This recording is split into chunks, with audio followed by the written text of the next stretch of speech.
आता उन्हाळ्याचे दिवस चालू आहेत. अशा वेळी बऱ्याच जणांना पित्ताचा त्रास होतो. तर हे पित्त होऊ नये म्हणून घरगुती काही उपाय केले तर चांगला आराम मिळतो. चला तर मग ते उपाय काय आहेत ते पाहूया.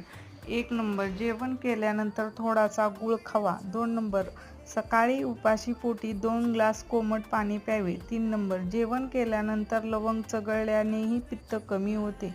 4 नंबर, रिकाम्या पोटी सकाळी तुळशीची पाने स्वच्छ धुवून कोमट पाण्यात टाकून प्यावी, पित्त कमी होते.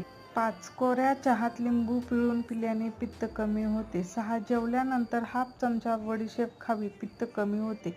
7 मनुका दुधात उकळून ते दूध गार करून पिल्याने चांगला आराम मिळतो.